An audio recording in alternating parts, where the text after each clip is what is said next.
তেজগাঁও থেকে সংবাদ সন্ধ্যা নিয়ে আপনাদের সাথে আছি আমি আলী আশরাফ এবং আমি সুমনা সিনি। শুরুতেই জানাচ্ছি শিরোনামগুলো।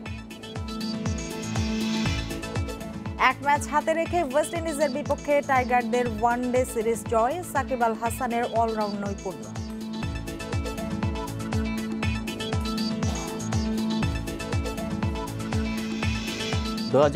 সালের চুক্তি অনুযায়ী রোহিঙ্গা প্রত্যাবাসনে অঙ্গীকারবদ্ধ মিয়ানমার, ঢাকার চিঠির জবাবে জানালো নেপিদো।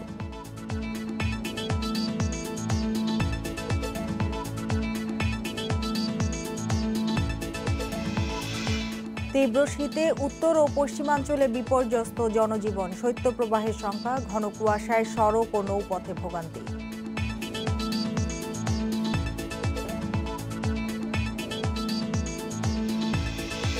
কক্সবাজারের মহেশখালীতে গ্যাস বেলুনের সিলিন্ডার বিস্ফোরণে 2 শিশুসহ নিহত 3, আহত 8 জন হাসপাতালে।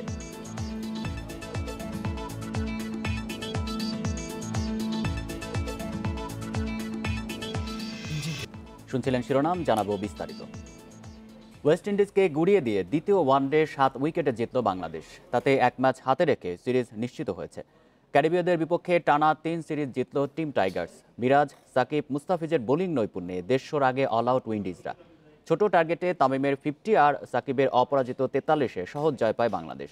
এদিন লাল সবুজ জার্সিতে সবচেয়ে বেশি ওয়ানডে খেলার রেকর্ড গড়েন মুশফিক। ভাগ্য নাকি দুর্ভাগ্য, টস জিতে ব্যাটিং নিয়ে ভুলের মাসুল গুনলেন উইন্ডিজ অধিনায়ক। প্রথম ম্যাচের পুনরাবৃত্তি মুস্তাফিজের হাত ধরে স্ট্যাম্পে পিচ করা বল সোজা ব্যাটে খেলতে পারেনি আমব্রিজ। পাওয়ার প্লেতে রানের গতি বাড়াতে গিয়ে মিরাজের জোড়া শিকার কেউন ওটলি ও জশুয়া সিলভা। নিজের প্রথম ওভারেই উইকেটের দেখা পান সাকিব। একই ডেলিভারি, কিন্তু বল বুঝতে ভুল করেন ম্যাককার্থি ও জেসন। অভিষেকে হাসান মাহমুদ ছিলেন দুরন্ত। দ্বিতীয় ম্যাচে একটু বিবর্ণ ও খরুচে 1 উইকেট নেন নতুন সেন্সেশন। আত্মঘাতী রান আউটে ফেরেন কাইল মায়ার্স। 100 নিচে অল আউটের সংখ্যা। দলকে লজ্জা থেকে বাঁচালেন পাওয়েল আলজারি। এই জুটিতে সর্বোচ্চ 32 রান। টেলেন্ডার গুড়িয়ে দেন মুস্তাফিজ, মিরাজ। তাতে উইন্ডিজরা আটকে গেছে 148-এ। 25 রানে 4 উইকেট নিয়ে ক্যারিয়ার সেরা বোলিং ফিগার মিরাজের। করোনা বিরতিতে ব্যাটিংয়ে ধার কমেছে লিটনের। ভালো শুরু করেও আত্মবিশ্বাসের অভাব। 22 রানে থামেন লিটন। 3-এ শান্তকে নিয়ে ম্যানেজমেন্টের পরীক্ষায় ফল আসছে না। আউটের ধরন প্রথম ম্যাচের মতোই। আগের ম্যাচে 50 মিসের আক্ষেপ আছে। অ্যাঙ্কর রোলে 50 করে নিজের দায়িত্ব শেষ করেন অধিনায়ক। সাকিব ধরা দিয়েছেন স্বরূপে, খেলেন 43 রানের ইনিংস। আগের ছন্দে ফেরার বার্তা পেয়েছে টাইগার ফ্যানরা। তাতে এক ম্যাচ আগে সিরিজ জিতল বাংলাদেশ। ঢাকায় সিরিজ জয়ের পর এবার চট্টগ্রামে হোয়াইট ওয়াশের হাতছানি। Saiful Majumdar, independent news. দেশে করোনায় আরও 15 জনের মৃত্যু হয়েছে। এর মধ্যে পুরুষ 10 এবং নারী 5 জন। এ নিয়ে মোট প্রাণহানি হল 7,981 জনের। 200টি ল্যাবে 24 ঘন্টায় 14,846 নমুনা পরীক্ষায় করোনা শনাক্ত হয়েছে 619 জনের। পরীক্ষা বিবেচনায় শনাক্তের হার 4.17%। শুক্রবার স্বাস্থ্য অধিদপ্তরের বিজ্ঞপ্তিতে জানানো হয়, দেশে মোট করোনা আক্রান্তের সংখ্যা দাঁড়ালো 5,30,890 জনে। সুস্থ হয়েছেন আরও 487 জন। এ নিয়ে মোট সুস্থ হয়েছেন 4,75,561 জন।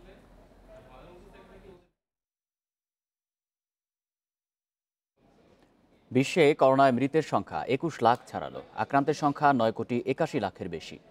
যুক্তরাষ্ট্রে বৃহস্পতিবার 4,363 জনের মৃত্যু হয়েছে। নতুন করে ভাইরাস শনাক্ত হয়েছে 2 লাখের দেহে। নিউ ইয়র্কে দেখা দিয়েছে ভ্যাকসিন সংকট। বিস্তার ঠেকাতে আরও কঠোর বিধিনিষেধ জারি হয়েছে যুক্তরাজ্যে। ঘরোয়া আয়োজনে 15 জনের বেশি জনসমাগমে 800 পাউন্ড জরিমানা দিতে হবে নাগরিকদের। দক্ষিণ আয়ারল্যান্ডে লকডাউনের মেয়াদ 1 মাস বাড়ানো হয়েছে। আগামী আগস্ট মাসের মধ্যে সকল নাগরিককে করোনার টিকা প্রয়োগের লক্ষ্যমাত্রা নিয়েছে ফ্রান্স সরকার। অস্ট্রেলিয়া ভ্রমণে পর্যটকদের জন্য করোনার নমুনা পরীক্ষা বাধ্যতামূলক করা হয়েছে। শুক্রবার মেক্সিকোতে একদিনে সর্বোচ্চ 1,800 জনের মৃত্যু হয়েছে। এছাড়াও করোনায় রাশিয়ায় 580, পোল্যান্ডে 346, ইন্দোনেশিয়ায় 250, জার্মানিতে 78 জনের মৃত্যু হয়েছে।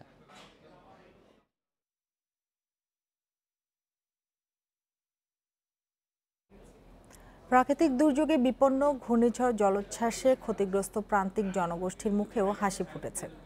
মুজিব বর্ষ উপলক্ষে সারা দেশে জমি নেই, ঘর নেই এমন 70,000 পরিবারকে শনিবার একসঙ্গে বাড়ি হস্তান্তর করে নতুন ইতিহাস গড়তে যাচ্ছেন প্রধানমন্ত্রী শেখ হাসিনা। দেখতে পাচ্ছি সুন্দরবন সংলগ্ন উপজেলা শরণখোলা। বাগেরহাটের এই অঞ্চলের মানুষেরা প্রতিনিয়ত ঘূর্ণিঝড়, জলোচ্ছ্বাস, বন্যার সঙ্গে লড়াই করে টিকে থাকে। আবার এই অঞ্চলের মানুষের সেই সক্ষমতাও নেই প্রত্যেকেই উঁচু ভবন তৈরি করে থাকবেন বা পাকা বাড়িতে থাকবেন। তাদের ঘরগুলি খুবই জীর্ণ শীর্ণ।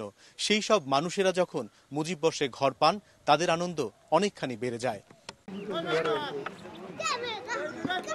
সিডর, আয়লা বা আমফান প্রতিবারই প্রাকৃতিক দুর্যোগে বিধ্বস্ত হয়েছে শরণখোলা। এই জনপদে ঝড়ঝঞ্ঝায় টিকে থাকতে সক্ষম একটি পাকা বাড়ি যেন সোনার হরিণ।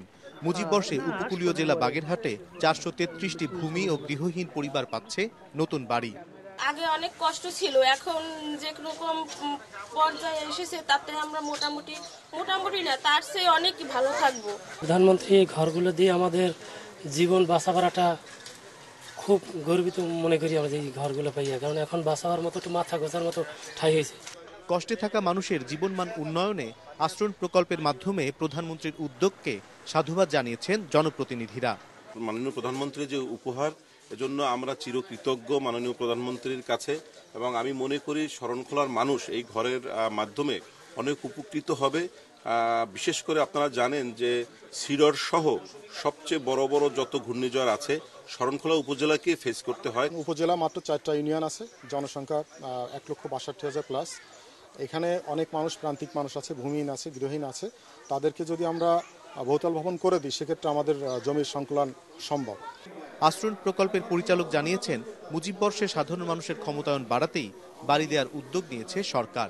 যে মুজিব শতবর্ষে বাংলাদেশের একজন মানুষও গৃহহীন থাকবে না, তাই সেই নীতিমাল লক্ষ্য এবং মাননীয় প্রধানমন্ত্রীর ঘোষণা বাস্তবায়নে আমরা সারা বাংলাদেশের ভূমিহীন, গৃহহীন তাদের দ্বিকক্ষ বিশিষ্ট একটি ঘর মাননীয় প্রধানমন্ত্রী মুজিব বর্ষ উপলক্ষে উপহার দিচ্ছেন। শনিবার দেশের 64 জেলায় একসাথে 70,000 পরিবার সরকারের খাস জমিতে পাবে নতুন বাড়ি, সাথে 2% জমির মালিকানা। শনিবার গণভবন থেকে ভিডিও কনফারেন্সে বাড়ি ও জমির দলিল হস্তান্তর করবেন প্রধানমন্ত্রী শেখ হাসিনা। অনিমেষ কর, ইন্ডিপেন্ডেন্ট নিউজ, বাগেরহাট। মিয়ানমারের আন্তর্জাতিক সহযোগিতা বিষয়ক মন্ত্রী কায়াটিন জানিয়েছেন, 2017 সালে বাংলাদেশ ও তাদের মধ্যে সম্পাদিত চুক্তির ভিত্তিতে মিয়ানমার রোহিঙ্গা প্রত্যাবাসন শুরু করতে অঙ্গীকারবদ্ধ। এক চিঠিতে মিয়ানমারের আন্তর্জাতিক সহযোগিতা বিষয়ক মন্ত্রী একথা জানান। মিয়ানমারের মন্ত্রী উল্লেখ করেন, প্রতিবেশী দেশের সাথে পারস্পরিক অংশীদারিত্বের ভিত্তিতে যে কোনো দ্বিপাক্ষিক বিষয়ের সমাধান করতে চায়। গত 19 জানুয়ারি অনুষ্ঠিত চীন, মিয়ানমার ও বাংলাদেশের মধ্যে ত্রিপক্ষীয় বৈঠকের মাধ্যমে মিয়ানমারে বাস্তুচ্যুত রোহিঙ্গা জনগোষ্ঠীর দ্রুত প্রত্যাবাসন শুরুর আশাবাদ ব্যক্ত করেন তিনি। কায়াটিন বলেন, বাংলাদেশের পররাষ্ট্রমন্ত্রীর মতো তিনিও মনে করেন, করোনা মহামারীর কারণে নজিরবিহীন চ্যালেঞ্জ মোকাবেলায় বিশ্বব্যাপী বিভিন্ন জাতির মধ্যে পারস্পরিক সংহতি ও সহযোগিতা প্রয়োজন। পারস্পরিক আলোচনার ভিত্তিতে 1978 ও 1992 সালে রোহিঙ্গাদের মিয়ানমারে ফেরত নেওয়ার বিষয়টি মিয়ানমারের মন্ত্রী উল্লেখ করেন। গত 1 জানুয়ারি চিঠি দেয় পররাষ্ট্রমন্ত্রী আব্দুল মোমেনকে ধন্যবাদ জানান মিয়ানমারের আন্তর্জাতিক বিষয়ক মন্ত্রী।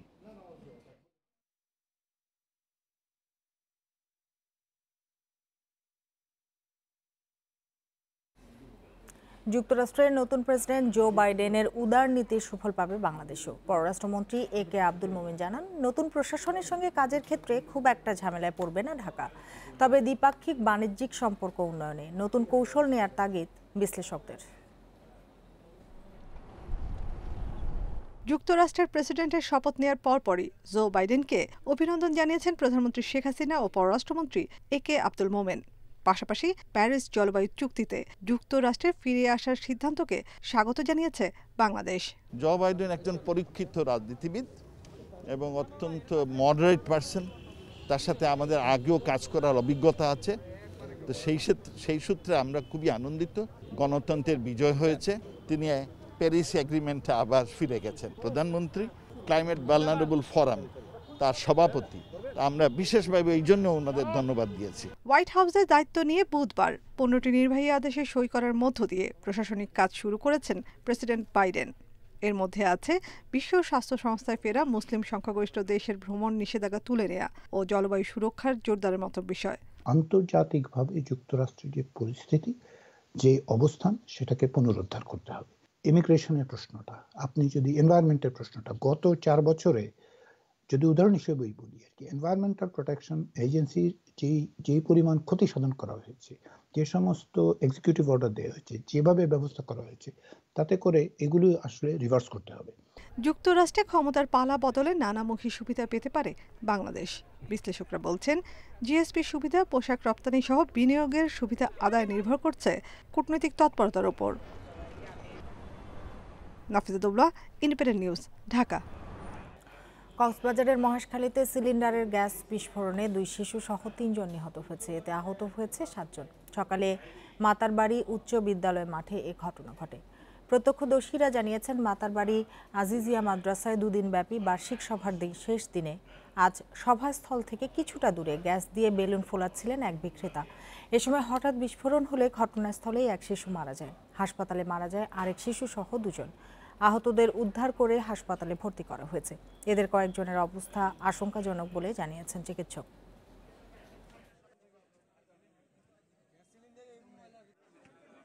বেলুন বিক্রেতা যারা গ্রামে গঞ্জে গ্যাসের মাধ্যমে বেলুন ফুলিয়ে বিক্রি করে, তাদের ওই বিক্রেতার সিলিন্ডার বিস্ফোরণে এই ঘটনা সংঘটিত হয়েছে। তার নাম এখন আমরা পাই না, যতটুকু জানতে পেরেছি সে চকরিয়ার বাসিন্দা।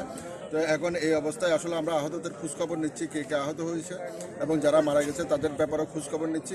পুরো বিষয়টা এখন আমরা তদন্ত করে দেখব।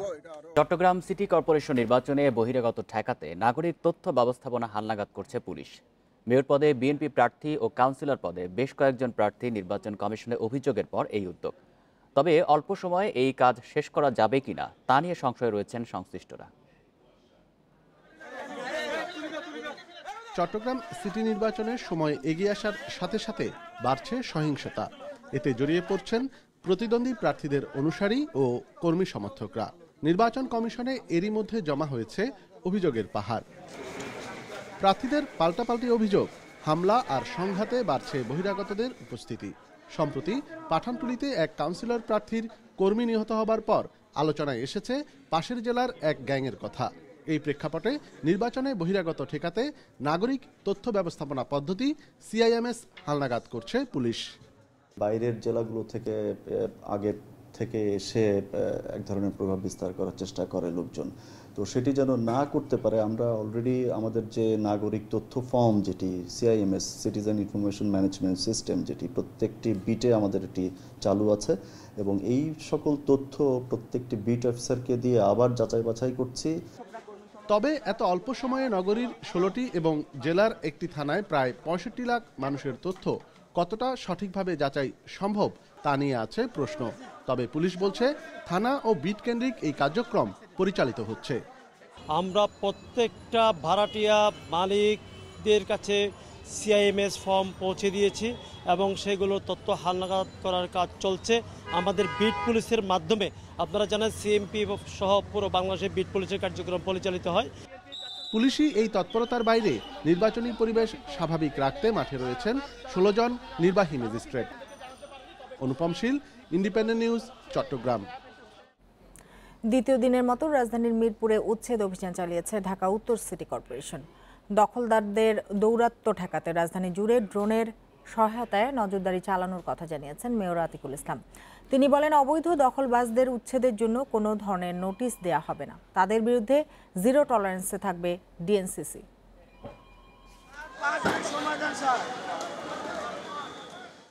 মিরপুর 11 এর 4 নম্বর অ্যাভিনিউয়ে দ্বিতীয় দিনের উচ্ছেদ অভিযান। বৃহস্পতিবার প্রথম দিনে 85% উচ্ছেদ করা হয়। বাকি অবৈধ স্থাপনা ভাঙতে মাঠে ডিএনসিসি। অভিযান শুরুর আগেই এলাকায় নিরাপত্তা জোরদার করা হয়। মোতায়েন করা হয় বিপুল সংখ্যক পুলিশ। এর মধ্যেও রাস্তায় জড়ো হয় বিহারি ক্যাম্পের বেশ কিছু বাসিন্দা। অবৈধ দখলদারদের কোনো কথাই আমলে নেয়নি ডিএনসিসি। আমাদেরকে 15 বছর না করা পর্যন্ত আমাদেরকে কোনো উচ্ছেদ করা যেমন না হয়।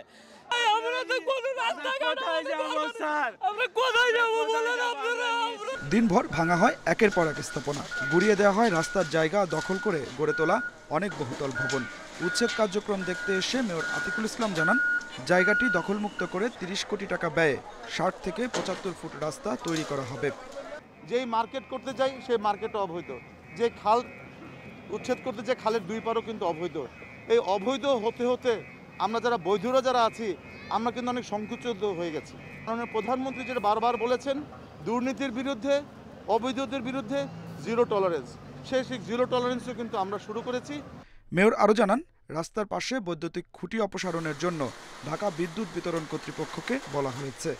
উচ্ছেদের পর আবার যেন দখল না হয় সেজন্য অবৈধ দখলদারদের প্রতিরোধ করতে সব ধরনের নজরদারি থাকবে। একবার পরিষ্কার করে দেওয়ার পরে, কারণ বারবার কিন্তু দেখা সম্ভব না, আমরা ড্রোনের মাধ্যমে টোটাল একটি সেন্ট্রাল ডাটার একটা কমান্ড রুম করছি আমরা।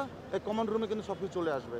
আমরা চাই ডিজিটালের মাধ্যমে টোটাল সিটি কর্পোরেশনের মনিটরিংটা করার জন্য। পূর্ব ঘোষণা অনুযায়ী বৃহস্পতিবার এই উচ্ছেদ কার্যক্রম শুরু করে ঢাকা উত্তর সিটি কর্পোরেশন, যা চলবে শনিবারও। Adilur Rahman, independent news, Dhaka. সড়ক দুর্ঘটনায় ৪ জেলায় ৬ জন নিহত হয়েছেন। এর মধ্যে মাদারীপুরের শিবচরে পদ্মা সেতুর এক্সপ্রেস হাইওয়ের একটি পিলারের সঙ্গে অ্যাম্বুলেন্সের ধাক্কায় ২ জন নিহত হন। এ ঘটনায় আহত হয়েছে আরও ৩ জন। পাবনার দুবলিয়ায় ট্রাক ও অটোরিকশা সংঘর্ষে ২ জন নিহত হয়েছেন, আহত হয়েছেন ৩ জন। ভোরে ঘন কুয়াশায় নিয়ন্ত্রণ হারিয়ে ট্রাকের সঙ্গে ধাক্কা লাগে যাত্রীবাহী অটোরিকশাটির। এ সময় ঘটনাস্থলে একজন মারা যান, হাসপাতালে মারা যান আরও একজন। ঝিনাইদহে ট্রাক চাপায় এক নারী মারা গেছেন। পুলিশ জানায়, হামদহ ঘোষপাড়া এলাকায় ট্রাকের ধাক্কায় রাস্তায় ছিটকে পড়েন মোটরসাইকেল আরোহী ওই নারী। এ সময় ট্রাকের চাপায় ঘটনাস্থলে মৃত্যু হয় তার। ঘটনার প্রতিবাদে প্রায় ১ ঘণ্টা ঝিনাইদহ কুষ্টিয়া মহাসড়ক অবরোধ করে বিক্ষোভ করেন এলাকাবাসী। এছাড়া খুলনা সাতক্ষীরা মহাসড়কে বাস ও মোটরসাইকেলের সংঘর্ষে একজন নিহত হয়।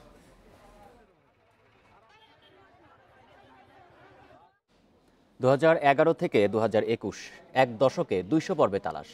আর এই পথ পরিক্রমায় সবসময় দর্শক ও ভুক্তভোগীদের পাশে পেয়েছে ইন্ডিপেন্ডেন্ট। তাদের তথ্যেই হয়েছে অনুসন্ধান, ব্যবস্থা নেওয়া হয়েছে দুর্নীতিবাজদের বিরুদ্ধে। তেমনই কিছু ঘটনা নিয়ে এবারের প্রতিবেদন। অনুসন্ধান সাংবাদিকতার পথে তালাশের যাত্রা শুরু হয়েছিল 2011 সালে। সমাজের নানা অসঙ্গতি ও অপরাধ দুর্নীতির খবর নিয়ে তালাশ পা রেখেছে 200তম পর্বে। 2020 সালের মার্চে শুরু হয় ৫ম সিজন। 180তম পর্বে ছিল কোটি টাকার নারিকেল গাছের কাহিনী।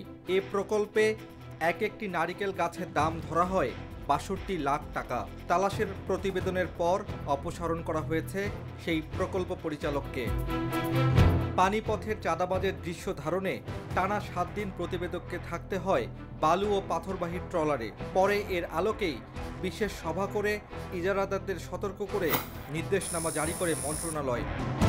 পটুয়াখালীতে বিত্তবানদের জন্য ঘর নির্মাণে উপজেলা প্রকল্প বাস্তবায়ন কর্মকর্তা তপন কুমার ঘোষ ইউএনও থেকে শুরু করে রাষ্ট্রপতির আদেশ পর্যন্ত জালিয়াতি করে হাতিয়ে নেন বিপুল অঙ্কের টাকা। তালাশের প্রতিবেদনে বরখাস্ত হন তপন, হয় বিভাগীয় মামলাও। পাহাড়ের জনগোষ্ঠীর পানির সংকট কাটাতে খাগড়াছড়িতে বিশেষ প্রকল্প নেয় জনস্বাস্থ্য প্রকৌশল অধিদপ্তর। তবে প্রকল্পের বড় অংশ বাস্তবায়ন না করেই কোটি টাকা হাতিয়ে নেয় কজন প্রকৌশলী।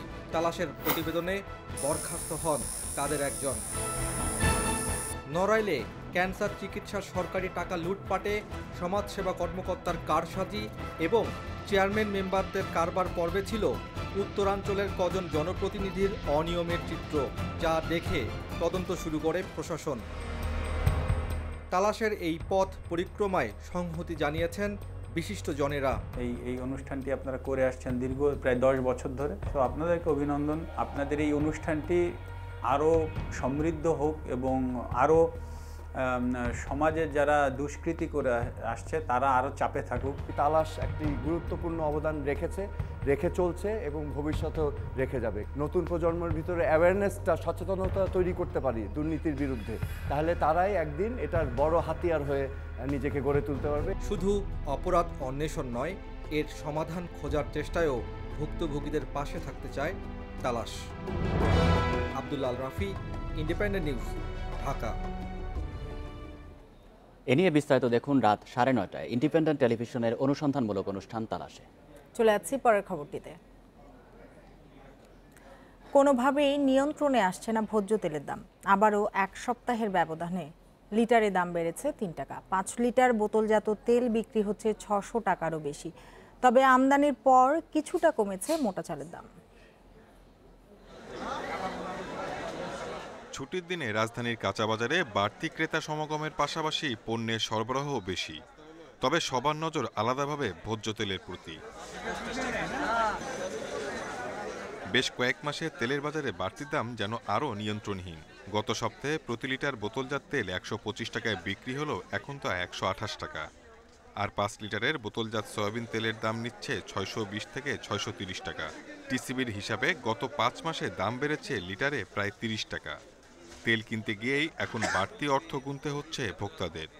এটা যদি সরকার একটু দেখে, মনিটরিং করে বা সবকিছু দেখে, তাহলে আমাদের জন্য নিম্নবিত্ত বা মধ্যবিত্তের জন্য খুব উপকার হয়। এরা বলে দাম বেশি দেয় না, আমরা দাম বেশি দিয়ে বেচবো, আবার তোমরাও দাম বেশি দেবে। এদিকে আমদানি হওয়ায় কিছুটা কমতে শুরু করেছে চালের দাম। গত সপ্তাহের চেয়ে কেজিতে প্রায় ২ টাকা কমে মোটা চাল বিক্রি হচ্ছে ৪৯ থেকে ৫১ টাকা দরে। নতুন করে বাড়েনি সরু চালের দাম, বিক্রি হচ্ছে মানভেদে ৬২ থেকে ৬৮ টাকা কেজিতে। সরকার না হলে তো আমরা তো নজরদারি করে পারবো না, সরকার হচ্ছে মেন। ওনারা একটু তদারকি করলে, নজরদারি করলে জিনিসটা সবার জন্য ভালো। তবে একমাত্র স্বস্তির জায়গা সবজির বাজারে। সরবরাহ ভালো হওয়ায় বেশিরভাগ সবজি মিলছে ২৫ থেকে ৩০ টাকা কেজিতে। Shahid Ahmed, independent news, Dhaka. শেষ করব সংবাদ সন্ধ্যা। তার আগে শিরোনামগুলো জানিয়ে দেব আরও একবার। এক ম্যাচ হাতে রেখে ওয়েস্ট ইন্ডিজের বিপক্ষে টাইগারদের ওয়ানডে সিরিজ জয়। সাকিব আল হাসানের অলরাউন্ড নৈপুণ্য।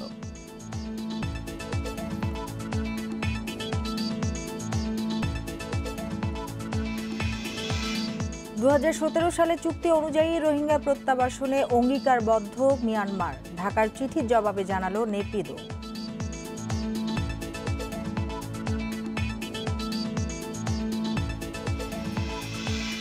তীব্র শীতে উত্তর ও পশ্চিমাঞ্চলে বিপর্যস্ত জনজীবন। শৈত্যপ্রবাহের শঙ্কা, ঘন কুয়াশায় সড়ক ও নৌপথে ভোগান্তি।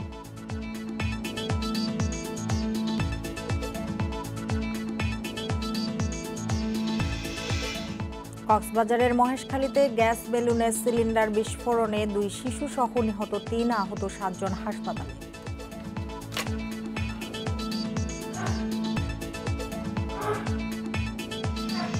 আর এই ছিল আজকের সংবাদ সন্ধ্যায়। ইন্ডিপেন্ডেন্ট টেলিভিশনের সব খবরের আরো বিস্তারিত জানতে চোখ রাখুন ফেসবুক, ইউটিউব এবং টুইটারে। ধন্যবাদ সবাইকে।